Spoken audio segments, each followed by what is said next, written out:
Fala galera que está nos acompanhando no YouTube aí, a nossa segunda live começando agora sobre Raised by Wolves, episódio 4 e 5. Eu e o Lissandro aí do Caneca Cheia. E aí, Lissandro, o que tu me conta? Como é que foi pra ti esses novos episódios aí? A expectativa se manteve de pé? Tu acha que teve um avanço na série? Tu acha que decaiu? Qual foi a tua impressão?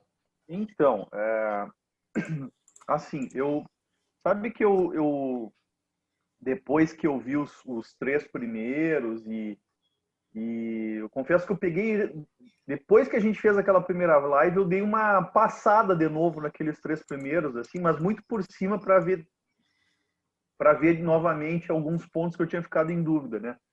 E tu sabe que eu percebi que apesar de todo aquele acuro visual, do que a gente comentou ali na outra live com relação ao Ridley Scott, eu percebi que eu acho que eu curti mais os episódios que ele não dirigiu. Olha só, tu vê só. É, Que interessante, né? aí não, eu acho, mas eu acho que tem muito a ver mais com a questão do roteiro mesmo dos outros episódios do que com a direção do Ridley Scott mesmo, né? Imagino Sim, eu. pode ser. O interessante seria a gente ver sem saber quem está dirigindo para depois fazer essa análise, né? Com relação ao Ridley Scott, então eu acho que eu percebi que depois que ele estabeleceu tudo aquilo ali, que a gente falou da questão da parte dos androides, né, que tem muito daqueles androides do Alien, do Prometheus, principalmente ali, acho que é David, né, o nome do personagem ali do Prometheus, né, pelo que eu Não lembro. lembro, cara. Se eu te falar, vou te mentir, não Eu recordo. acho que é como é que é o nome do ator? Do Magneto, como é que é o... O Fassbender. Do Fassbender. Eu acho que é David, se eu não me engano. E a Lorena falando que ela parece muito violenta. Não, é violenta, mas não tanto, Lorena. Não é tanto. Tem violência, mas não é tanto assim, não. The Boys é Tem bem séries mais mais violenta, por violentas. exemplo. Peaky Blinders, por exemplo, é mais violenta, né? Sim, sim. Então, assim, eu achei assim muito interessante essa questão da identidade visual estabelecida pelo Ridley Scott, mas eu curti bastante do episódio 3 em diante, mais do que os dois primeiros, né? Sim, Eu sim. acho que é porque a gente começou a ver um pouquinho mais de cada personagem também, né? Começou a aparecer mais elementos na série, então tu acha que tem um crescendo acontecendo aí. A série não tá É, mantendo o nível e tá ascendendo, né? tem, Legal. claro, a gente já comentou, não é uma série perfeita, óbvio, né? Longe disso, né? Não tá, obviamente não é um produto que beira a perfeição, não é um Game of Thrones lá das primeiras temporadas de As Game of primeiras. Thrones, né? Não é um Watchmen, né? Mas também é um produto de sci-fi de extrema qualidade, é um produto de sci-fi fora da curva, né? Um grau Uhum. de prateleira acima, não é um nível de, não é um sci-fi Star Wars, né? Por exemplo, Sim, também sim. longe disso. Então, cara, eu gostei bastante mesmo. Eu tô achando a atuação da moça lá, da dinamarquesa, espetacular. Tô Excelente. achando excelente, uma excelente atriz mesmo. O Travis Fimmel tá muito bem no papel, o cara ele Fenomenal. manda bem, ele manda muito bem. E, cara, é muito legal. Claro, assim, ó, tem uns escorregões de roteiro, sabe? Tem alguma coisa ou outra que me incomodou, mas eu quero deixar mais pro É, final. isso. No 4 e no 5 começam a aparecer algumas falhas ali É, que parece que é bobeira do roteirista, né? Ou então, sei lá, o pessoal vai é, aceitar porque é uma ficção é, científica, mas enfim, né? Tô falando do é. Travis Fimmel. O Travis Fimmel tá matando a pau de novo, né, cara? Mais uma vez. E é legal pra quem via Vikings, não sei se tu via Vikings com o Travis Fimmel, se tu acompanhou a série anterior dele. Então, eu vi o Vikings, mas eu vi até. Bom, é spoiler, é encerrado, vou dar um Sim, spoiler aí. sim, Vi até sim. a temporada em que morre o Ragnar. Sim, sim. Depois Pois que então, né? morreu o Tu viu. Ragnar, eu não vi mais. Eu segui acompanhando, eu gosto da temática, né? Acho que a série ela segue sendo Uhum. legal, mas depois que o Travis Fimmel sai da série, ela perde muito, né? E, cara, pra quem viu Vikings, eu acho que a gente percebe os trejeitos que são do Travis Fimmel mesmo, e não do ator. Não sei se tu tem uma jogadinha que ele faz uns cacuete que Tem, lembra até o tem. Ragnar. Tem, É tem, muito tem, tem. legal, muito legal. Não, e até o visual do personagem tá muito próximo do Ragnar, né? Ele não, ele não desconstruiu muito a fisionomia do Ragnar ali no personagem, né? Marcos, né? Eu É, acho que é o nome do é um personagem, né? cara. O nome, digamos, que ele acaba adotando é Marcos e o nome É, original é Marcos. Caleb. Caleb, né? Caleb, é. Isso, isso. Mas é legal que tanto quanto o Ragnar, ele é um cara judiado também, né? Assim, né? E tem aquele cabelo estiloso que é meio que uma moda dos mitraicos, né? Tem aquele corte Isso, diferente com aquele mullet ali. Mas isso. bem legal, cara. Agora, falando do episódio em si mesmo, né? No comecinho do quarto episódio, lá tem um lance que o Paul, que é o filho, digamos, entre aspas, do Marcos lá com a Sue, ele cai num poço, né? Isso. Ele encerra o terceiro episódio e começa o quarto que ele cai nesse poço aí, né? Ele acaba sendo salvo pela Android Mãe e tudo mais. E tá, mas por que eu falo isso aí, né? Tem esses poços espalhados pelo planeta, pelo Kepler 22b lá, né? Agora vamos na Isso. parte nerd mesmo do episódio aí. E depois, ao longo do episódio quarto, aparecem aqueles fósseis gigantes que parecem umas serpentes gigantescas ali, né? E eu fiquei Isso. pensando, cara, não sei se tu chegou a tramar alguma teoria sobre isso aí. Me parece que tem uma conexão entre esses fósseis gigantescos e esses poços. Me parecia uma forma de locomoção, talvez, dessas serpentes gigantescas que viveram, possam vir a aparecer. O Mas homem. falhou por aí? Parei que eu vou dar um jeito. É a minha internet aqui, só um pouquinho, parei, segura aí. Ah, tá. Tranquilo. É que eu vou mudar aqui, vou mudar para meu pacote de dados aqui, que eu vi que é o meu Beleza. modem. Enquanto o Luciano vai arrumando lá a Não, conexão dele, então, pode ir. se vocês não conhecem Tô o Caneca ouvindo. Cheia, procure no Instagram aí, que é o programa de rádio do Lissandro. Vocês podem ouvir pelo Facebook aí, caso quem não mora aqui na cidade, que é em Bagé, que é a sede do programa, pode vir pelo Facebook, todo segunda a sexta, 12h30. Depois ele vai me corrigir se estiver errado, quando voltar, quando eu melhorar a conexão ali. Ah, não, tô aqui. Tá aí, tá aí? Beleza. Tô Acho que é isso aí aqui. mesmo, né, Luciano? Alessandro, segunda a sexta, 12h30 é o Caneca Cheia, né? Meio-dia, 1h30. Do meio-dia, Meio-dia, 1h30. 1h30. Isso aí, então dê uma Isso. olhada que é bem legal o programa, é bem nessa temática de cultura pop e tudo mais. Vocês que gostam de séries e que seguem a Promonerd vão curtir o programa dele também. Como é que tá a conexão aí agora, Luciano? Alessandro? Tá bem, tá bem. Tá tranquilo agora. Melhorou? Melhorou. Beleza. Então, voltando onde eu parei ali, né, eu falava dessa conexão que poderia haver entre os poços que aparecem no Kepler 22b Sim, lá no planeta e esses fósseis gigantes, se ainda existem no planeta, poderia ser uma forma de locomoção deles nesses poços, né? Porque não tem uma explicação plausível e me parece que, como eles mostram muito, né, os arredores das crianças chegando no poço e caindo, acho que a conexão tem uma paradinha. Tá, beleza.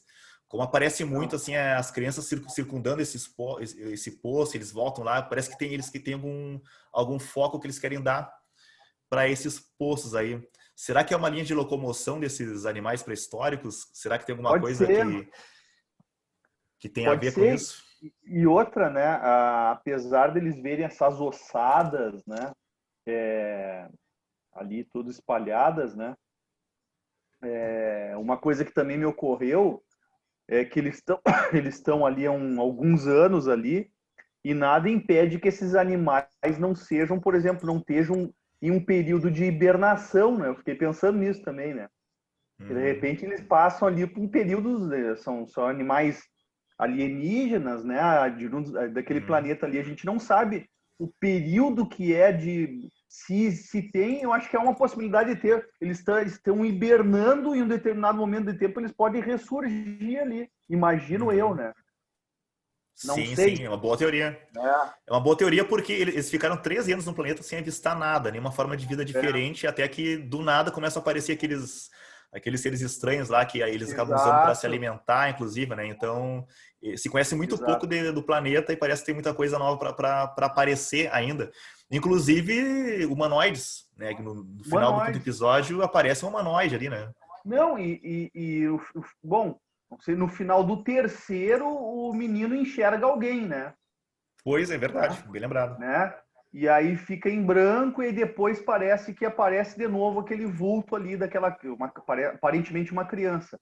E outra Uhum. coisa que me chamou a atenção também, e eu acho que é um escorregãozinho no roteiro, que tu comentou agora que eles não conhecem o planeta. Poxa, a necromante ali, a androide necromante, depois que descobre os poderes, por que ela não dá uma vasculhada ali no restante do planeta, pelo menos em volta, uma parte maior do perímetro que eles estão ali, né?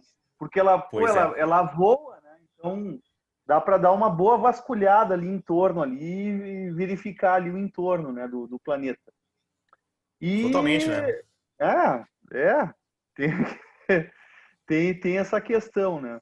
E outra coisa que eu achei legal, já nesses episódios, no 4 e o 5, é que no que diz respeito a questão da crença mesmo das crianças que eles trouxeram de volta, que tem ali um rapaz, aquele que é filho de um clérigo, né? Que é um personagem chato pra caramba, por sinal. Sim, sim, sim, que é o maior É, deles, né? Uhum. que é o maior. E aí aflora a mais aquela discussão, porque os dois androides ali que impedem as crianças de desenvolver uma crença, no caso, religiosa, ao mesmo tempo, toda hora eles falam no Criador, né? No Criador Sim, deles, sim. no caso, Uhum. que é o Champion, né? Ou não, o Champion É o último Campion. É o é o Campion. Champion, Isso, né? isso. E então, na verdade, a gente tem aquele, eu acho que é um paradoxo sutil ali colocado pelo roteirista que eu achei interessante, né? Que eles Cara, impedem ao mesmo tempo, foi. né? Foi uma baita sacada tua falar isso aí, porque eu tava lendo agora uma matéria sobre o Guzikovski, né? Ele tem um podcast lá que eu dei uma entrevista falando sobre a série. E ele fala É, bem isso aí que tu falou agora, bem nessa linha. Ele diz que uma das questões-chave da série é a fé. Né? Ele fala que nós devemos colocar nossa fé e no que nós podemos colocar nossa fé. E se tu for ver, agora como eu vi tudo junto, 4 e 5, eu não sei qual é o 4 qual é o 5, meio misturei os episódios. uhum, Mas uma coisa que acontece que num dos episódios é o que está sendo contestado ali é a fé o tempo todo. o tempo Porque todo. a mãe e o pai ali perdem a fé um no outro. Né? Eles têm meio que uma dúvida em É. relação à postura, né? Que um outro, que eles são bem diferentes, são androides, mas são bem diferentes, né? A forma de E, agir deles, né? e em determinado momento neles mesmos, né? E neles mesmos, É, inclusive isso é, aí. Os é, mitraicos têm uma crise no grupo também em relação à fé, é, né? Inclusive o líder acaba tendo um final bem gore ali, né? Bem, bem bem maluco, igual, né? É. bem pesado ali. Que é E o outro ponto Marcos, legal. que é bem, que é uma transição bem interessante, um final bem interessante. Hum, Que eu achava que É, ele ia ser uma contrapartida ao Marcos, que iria até mais longe na série, mas também, também. foi uma surpresa isso aí, né? E o É, Marcos também ele tem uma crise, ele é um ateu que tem uma crise em relação à visão ateia dele do mundo, ateísta dele do mundo. Né? Então é, é mais uma crise de fé. E o Marcos chegou numa transição ali que ele está num limiar entre adotar a fé mitraica ou não, porque ele já está começando a é. aceitar alguns preceitos da fé mitraica, né? Não, Ele não, eu ia dizer que o final ali, realmente tu fica, no final do quinto episódio, tu fica se ele vai ou não, né? Por esse lado aí, né? Exatamente. E a mãe, como tu falou, no final do episódio, depois que ela tem aquele encontro virtual lá com o criador dela, com o Campion, né? Ela volta para casa com a fé dela recobrada, né? Ela volta de novo com fé no criador dela ali, né? Então ela tem um É, reencontro, digamos assim, né? E voltando no Marcos, ele virou um personagem que tem um futuro bem estável na série agora em relação às crenças dele. Ele começou como um representante dos ateus ali, um infiltrado, e o mais engraçado é que um ateu assumiu a liderança dos mitraicos, do culto dos religioso. E metrais. É. eu achei, né, essa ironia bem interessante dos Não, roteiristas aí. é muito legal. Eu acho que assim, ó, se desenvolverem mais, eu não sei quantos mais episódios a gente tem ainda, é mais 3? É isso? Pois é, eu vou ler agora, se não me engano Eu são não. 10. Então são mais 5 episódios ainda. Então tem muita coisa ainda para rolar, né? O Tem legal mais. dessa questão da fé é que o menino Campion ali, que é o criado por eles ali, pelos androides, desde o início, desde o primeiro episódio, a gente vê que eles ficam meio que tolindo dele essa questão da crença, né? Que aparentemente o roteirista colocou que ele desenvolve essa crença de forma natural, né? Aparentemente, né? Mas, em contrapartida, a gente mesmo já falou aqui, os próprios androides têm uma espécie de crença do criador, é claro que é programada, né? Uma programação dessa forma, pensam dessa forma, talvez porque o criador, no caso, o programador deles pense dessa forma também. Aí é uma crença na ciência, mas é uma crença, né? Sim, Na, totalmente. na ciência, Totalmente. mas é uma crença. E eu achei muito legal essa sacada do roteirista de fazer isso, né? Então eu acho assim, ó, por mais que a série tenha alguns escorregões de roteiro, né? Eu achei interessantíssima a premissa, achei muito legal. No que diz respeito à produção, não tem o que falar. É impecável, né? Na questão de design de produção, fotografia e tudo mais, né? Eu não tenho um dedo que falar do que em relação a isso. Eu vi uma outra crítica, os androides de roupa. Cara, pra mim isso é bobagem, né? Isso aí não Mas isso tem. aí, agora É, no 4, no 5 episódios, já justifica. Parece que aquela roupa que eles usam é um design do criador do Campbell mesmo, porque quando ela é é, capturada, quando tá no laboratório sendo reprogramada, ela não tem roupa, né? Aí quando eles é, quando vão pra nave ali, já tá o pai esperando ela com capacete, com aquela roupa futurista é, prateada ali, que é bem é. engraçada, e ela também. É. Então, cara, eu achei muito legal. Agora, assim, ó, gerou algumas. Esses últimos episódios aí tá conseguindo gerar alguns ganchos legais aí para os próximos, né? Tem a mesma aquela edificação ali que eles encontraram no deserto.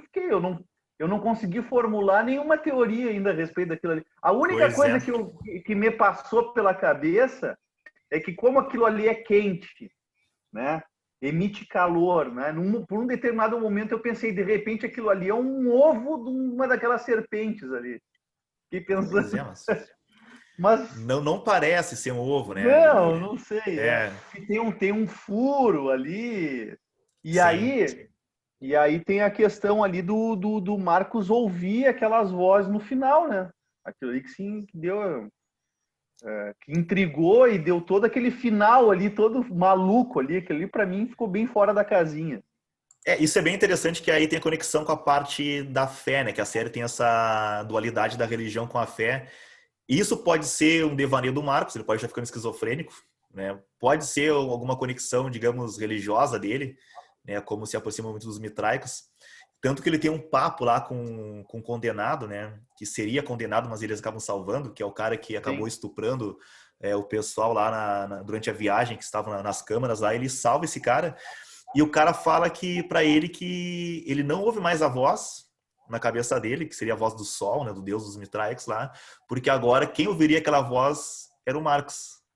E aí o Marcos ficou com o pé atrás. Peraí, será que realmente tem alguma coisa religiosa acontecendo comigo? Né? Então a série deixa esse pé atrás na gente, né? E eles são muito bem É. sucedidos nessa questão filosófica, né? Que todo momento eles botam alguma plantinha para a gente começar a confabular até sobre a questão filosófica dos androides em si, né? Porque Não, total. tem, um- Total. tem uma cena que tem um embate do pai com a mãe, né? Que o pai defende que tem que deixar a natureza seguir o curso dela para a hora que ele quer ensinar as crianças se virarem A sozinhas e tudo mais, matar, né? é. Exatamente. E a mãe fala que a natureza não tem curso, que a natureza é imperfeita. Né? Então eles têm, É. apesar de serem androides, cada um tem uma visão de mundo diferente, mesmo sendo criados pelo Campion.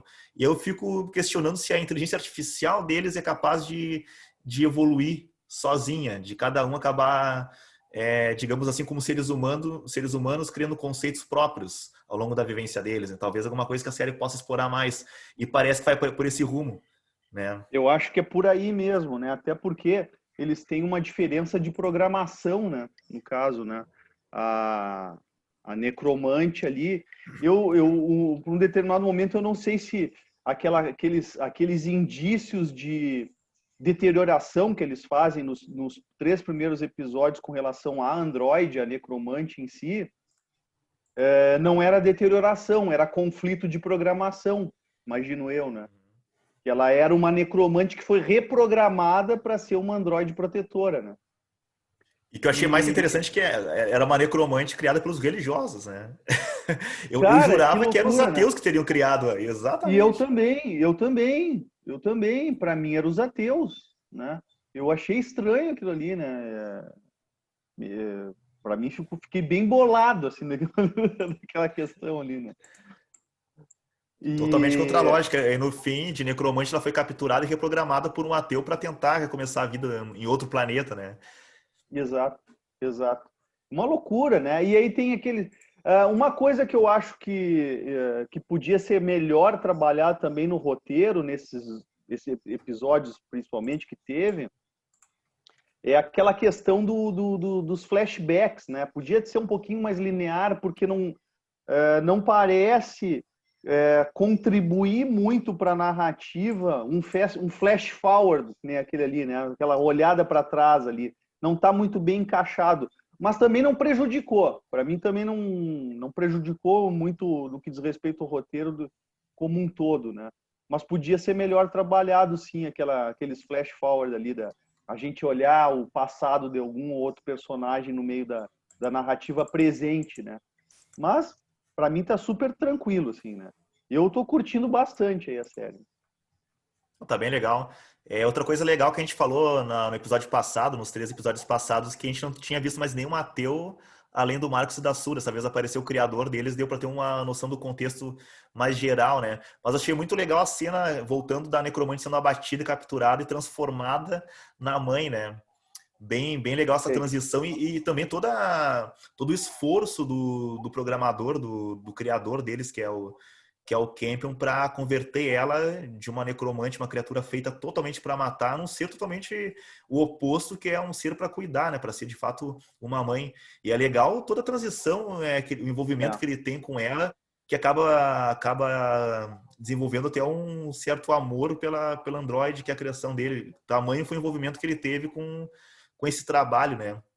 Tanto que no final ele fala que o trabalho da vida dele foi aquele, foi fazer os Sim. androides para poder rebutar, reiniciar a vida da Terra em outro planeta. Digamos que um projeto meio audacioso, né? Ele conseguiu fazer todo o plano de programação, a questão do envio dos androides com os embriões, e também a gente acaba descobrindo que teriam 2 gerações de embriões. Não sei se tu percebeu ali no Duas episódio, gerações, num sim. dos episódios, a próxima geração acabou sendo comprometida, né? Porque É. as crianças acabaram destruindo os embriões, brincando com eles ali. Mas a ideia era ter uma geração que é a geração do Campion, que acabou sobrando só ele, Isso. basicamente ali. E após as crianças crescerem, essa geração já está desenvolvida, entraria uma nova geração, que seria a próxima, que acabou perecendo na brincadeira das crianças ali. A brincadeira das crianças, é.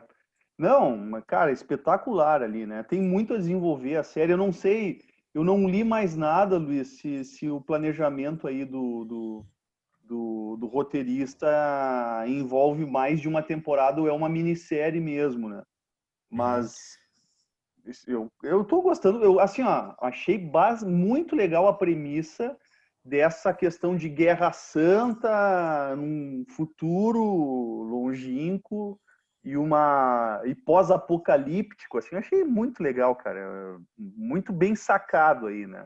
Tô curtindo Sim. bastante, assim, o que eu vi até É, agora, de um modo geral, tô gostando muito.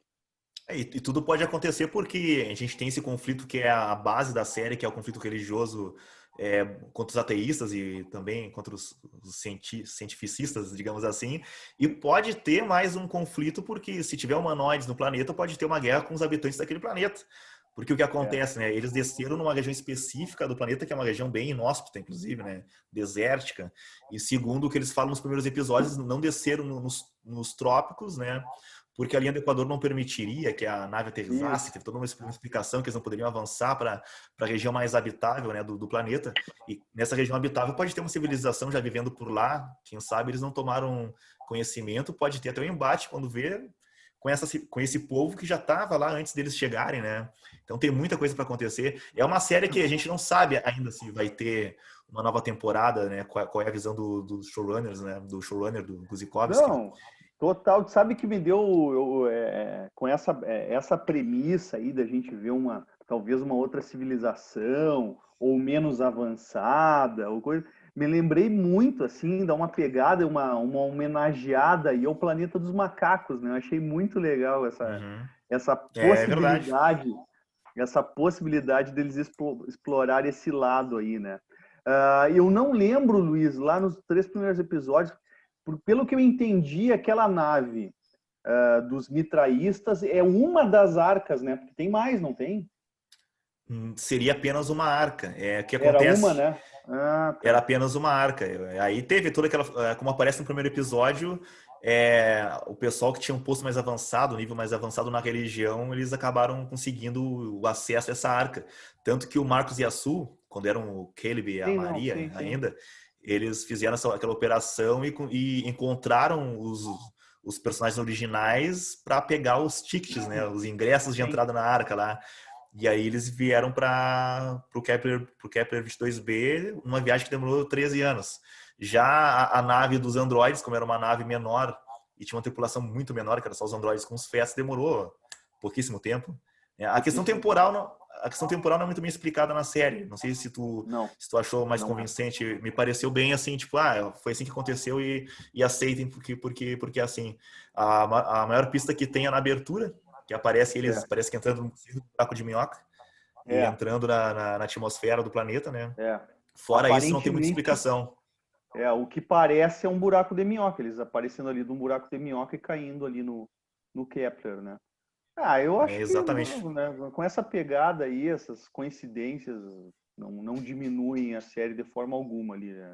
Pra mim tá super Aí tranquilo. é, aí é uma preocupação para quem é astrônomo, o pessoal da física, aí para mim, que É, sou leigo, é, tá bem de boa. é. Claro, fica O, curiosidade por causa que o tempo para o Kepler 22b seria 568 anos-luz, né? sim, sim. Então, a tecnologia que eles teriam lá para conseguir fazer essa viagem no tempo que os androides fizeram, é uma tecnologia, né, muito mais avançada do que a gente pode imaginar nos tempos de hoje, né? Mas, indiferentemente disso aí, o que importa mesmo é a chegada deles lá, e é ali que se estabelece a série, né? A questão física pode passar batido para nós. Pode, pode. Não, isso aí são liberdades artísticas, né? Uma outra questão eu vi é crítica da galera falando com relação a os poderes da necromante, né? Que não ficou muito claro, né, cara? Cara, pra mim, tá? Mas aí é suposição minha. Eu vi ali que ela pode manipular, pelo que eu vi ali, ondas de calor e frio ali, com forma de Uhum. micro-ondas, por exemplo, emitindo micro-ondas, né? Então explode ali com calor ou ondas de frio. Eu acho que é por aí, mas não sei se é isso. O que eu não. E aí eu não pesquei, talvez por uma falha minha de leitura, é a questão dos olhos dela ali, que eu não entendi muito que tem a ver os olhos com não sei se é os olhos que identificam os seres humanos para exterminar, não sei se é isso.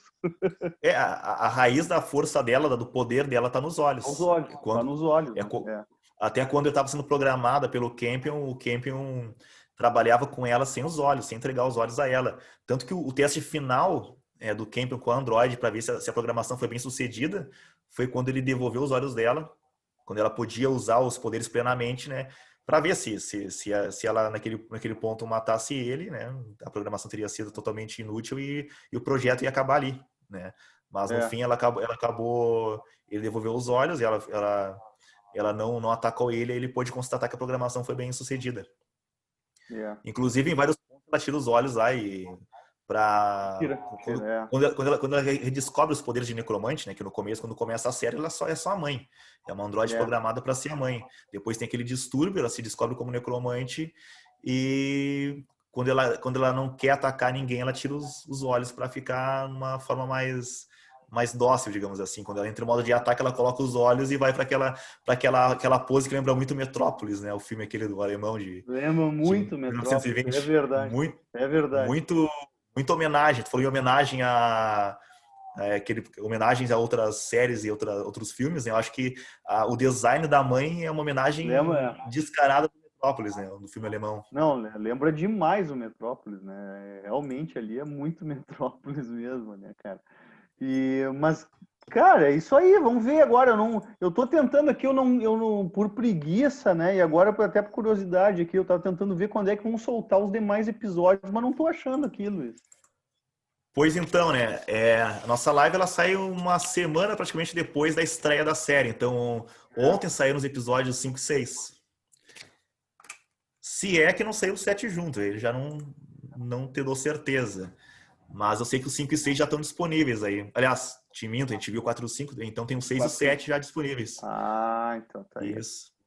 Eu acho que a HBO deve lançar o 6 e o 7, quando vê lançou o 8 e o 9, deixa um 10 pra criar um suspense pra galera ainda. Pode ser, pode ser. Ó, eu nem sabia, tô sabendo por ti aí que saiu já o 6 e o 7 aí, então Sim, tem que, saiu ontem. Ele saiu um dia antes da nossa live aqui. tem que correr atrás aqui então para ver aqui. É as duas séries que eu tô Sim. acompanhando. Basicamente é Raising by Wolves e Lovecraft, ambas da HBO, Lovecraft Sim, Country. sim. E, cara, Raising by Wolves tá sensacional, assim. O legal é que o trailer, quando tu comentou no canal lá, o trailer não entrega nada, né? Não entrega Nada, nada, nada, cara. Assim é. nada. E até quando sai um episódio novo, né? Que esses são esses pacotes de episódios aí. Pra querer saber uma novidade, tu tem que ir para um podcast, tem que ir para ver um comentário de alguém no YouTube ou ler um artigo, porque da HBO e da equipe não vaza informação Não, nenhuma, quase. Agora, né, mais cedo falei aqui na live do podcast que o Guzikovski participou, que ele fala um pouco da questão da fé, né? A influência da fé no roteiro da série e tudo mais, mas são tipo gotículas assim de informação, né? A gente não consegue ter um acesso mais massivo, né, cara? Mas não. eu acho que faz parte da estratégia da HBO, de Faz, divulgação da faz. série, porque tu vai começando a confabular e ficção científica chama muito nerd. E uma coisa que Chama. nerd gosta de fazer é criar teoria. Então eles deixaram, É, não, vamos deixar que a internet crie teorias, que nós aqui na nossa live crie teorias, o pessoal no YouTube, nos podcasts, e vamos deixar eles brincar e depois a gente traz coisa nova ou não, porque nem a continuidade da série é uma coisa que a gente sabe ainda, né? Se eles vão encerrar agora, não. é uma minissérie, ou se eles já têm alguma coisa pronta para uma temporada nova, é tudo meio assim, meio segredo, né? É. Não sei, né? Como é uma série, uma minissérie original, talvez aí eles estejam vendo como é que vai ser o hype, né? A aceitação da série. Eu nem sei como é que tá sendo lá nos Estados Unidos, né? Como é que o pessoal como é que ela tá se saindo aí no que diz respeito à audiência lá com o HBO Max, né? Então, Pô, exatamente. Quanto à é, audiência em si, não se tem muita informação para. Eu não achei nada ainda de informação. A informação que eu tenho são as avaliações nos Rotten Tomatoes, nos sites de qualificação, né? Esse pessoal que gosta de fazer as análises de séries e filmes. E, cara, tudo que eu vi até agora é avaliação super alta, né? Rotten Tomatoes, que o pessoal é muito chato, né? Eu acho que Rotten Tomatoes, não sei se tu acompanha Rotten Tomatoes, cara, eu acho que tem mais troll lá do que gente séria. é, Porque tem. tem muito filme bom e série boa que os caras vão lá e colocam 4, 5, Ah, entende? direto, direto. Direto, assim. E o Race by Wolves está com 7,6, se não me engano, lá, que é um ótimo resultado pro Rotten Tomatoes, né? Então, Não, a tá avaliação tá ótimo. muito boa. Tá ótimo, tá ótimo. Vamos ver então, de repente aí vai Excelente. rolar aí. Bom, mas não tem, né? É tudo especulação. Não tem como a gente saber se é uma minissérie ainda ou se de fato é uma primeira temporada aí, né? Cara, tomara aí sendo, tomara, se for desse contexto aí apresentados nesses 5 primeiros episódios, aí tomara que seja, que tenha mais uma temporada. Uma coisa legal também, se tratando de Ridley Scott, né? Claro que ele é só o produtor aí, né? Não é o roteirista, mas poderia tranquilamente ser uma série antológica, né? Se passar do mesmo universo, no Kepler, com outros personagens, uma segunda temporada com outros personagens em outra localização. Afinal de contas, desabou uma arca, uma nave monumental ali, com os remanescentes do planeta Terra. Então, a gente, pelo que eu vi ali, tranquilamente, como tem aquele grupo de sobreviventes, poderia ter outros mais, né, que não foram encontrados, né? Poderia. Poderia rolar muita coisa. Poderia fazer alguma coisa no universo de Alien, Prometheus. Seria épico, porque Ah, tem o nome do Ridley Scott no meio ali e já tem toda a é, mitologia criada, né? É um trabalho tem. que ele faz há 30 anos, se não me engano, 30 anos, quase 40 já, É. né? Anos 80, o primeiro Alien aí. E também tem a questão que a gente falou de explorar outros seres, né, cara? Eu imagino, eu tenho uma teoria minha que eles chegaram em Kepler 22b e eles imaginam que seja um planeta num estágio pré-histórico ainda. Tem uma população indígena, né? Uma Pode população ser. bem rústica, né? Bem iniciando o processo civilizatório, porque o vislumbre que a gente tem de um humanoide que aparece no final do episódio 5 ali É. é um indígena, né? Tipo, parece um personagem de Star Wars, assim, daqueles planetas mais Então, é obscuros ali. a pegada Planeta dos Macacos que eu te falei, né? Que eu achei legal também. Exatamente, Vamos ver exatamente. como é que vai ser. E eu acho que ele pode querer fazer alguma coisa meio Eram os Deuses Astronautas, assim, sabe? Um povo Pode ser. de um planeta um pouco mais avançado tecnologicamente, que consegue viajar no tempo e espaço, chega num planeta que está mais atrasado tecnologicamente, e ali eles começam a ensinar aquele povo a fazer, a se Sim, desenvolver. Então dá para criar muita coisa, né? Eu, como for ter dá. minhas teorias, imagino os produtores. Ah, que loucura aquilo ali, deve ser uma loucura. E assim, a capacidade de produção da HBO é absurda, né? Então, cara, eu acho assim, ó, se seguir nessa crescente, para mim tá numa crescente, né? Eu acho que a série, nos 2 primeiros episódios, estabelece ali um parâmetro, né? Um padrão visual e de narrativa, apresentando, e ela tá seguindo, para mim não caiu, só cresceu. Vamos ver o que vai vir a partir daí, né? Eu acho que talvez esse episódio 6. Infelizmente, no final do programa tivemos um problema de conexão. A net teve bastante instável na cidade no dia de hoje. Mas semana que vem estamos de volta para fazer os comentários dos episódios 6 e 7. E, claro, contamos com a presença de vocês por aqui conosco. Um abraço e uma ótima semana para todo mundo.